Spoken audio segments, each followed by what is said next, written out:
मस्जिद नबवी ठहरे अफतारी के टाइम वो ना बिछा के ना अपनी जगह दस्तरखान अफतारी करते सी।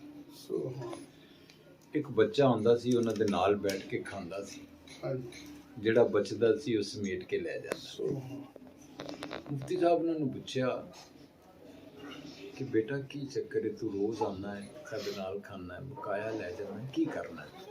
कहने लगा जी मेरा वालिद फौत हो गया, अपनी वालदा ते भैनां वास्ते लै गया।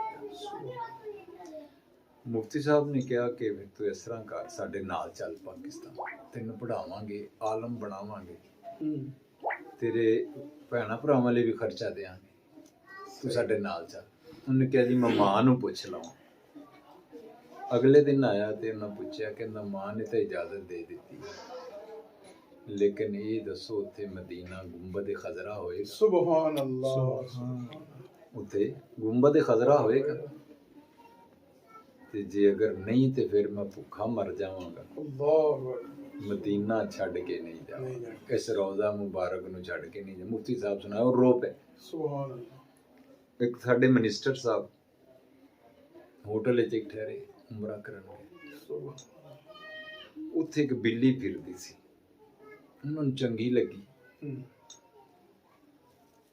उन्हें वेखी, उन्हें फड़ ली कि मैं पाकिस्तान लैके जानी। उन्हें सफारत खाने भी रबता कर लिया, सफारत खाने वाले भी ना आख्या कि ठीक है असीं तेन 1-2 दिन टाइम देने हैं, इहदे विच असीं इंशाअल्लाह कर देंगे, तू लै जाई।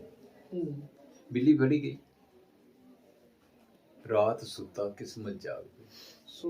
सरकार ने आख्या मेरे शहर दी बिल्ली लै चले।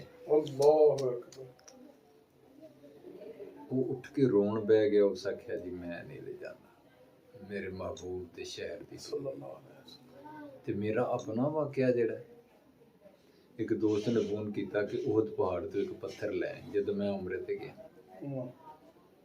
जी, उत्थों पत्थर चुकया लै आंदा होटल च, रात रखिया भी, लेकिन यही गल दामनगीर हो गई कि यार जेड़ा सुकून इनू इत्थे है ना, पाकिस्तान जाके नहीं हो।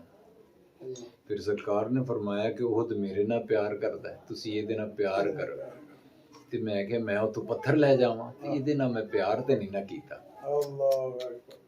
लो जी मैं वो वापस अगले दिन फिर जाके उत्थे जिथों चुकिया सी उत्थे ही रख के, क्योंकि मदीना छोड़ना जेड़ा है ना बड़ा मुश्किल, बहुत मुश्किल है। हजरत जामी रहमतुल्लाह अलैह सरकार दी बारगाह जांदे सी ना, सुभान अल्लाह, ते कब्रे अनवर चों आवाज आंदी सी कि जामी तू जा ते फिर आई। ते जदों आखिरी बारी गए ना, ते कब्रे अनवर चों आवाज ना आई, खैरी जाई बाजें आई, ते ना आई ते आप रोन लग पे, आहवा ढावा मार के रोए। क्यों? क्या क्या कि हुण मैं नहीं आउणा,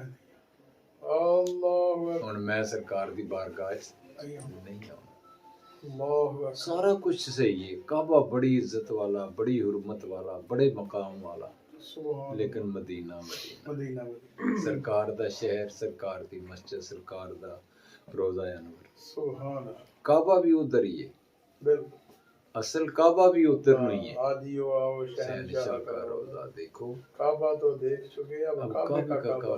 अब वो पता लकी कहते हैं काबा से आती है सदा, काबा से आती है सदा, मेरी आंखों से मेरे प्यारे का रोज़ा देख, गौर से सुन तू रज़ा, गौर से सुन तो रज़ा, काबा से आती है सदा, सुभान अल्लाह, मेरी आंखों से मेरे प्यारे का रोज़ा।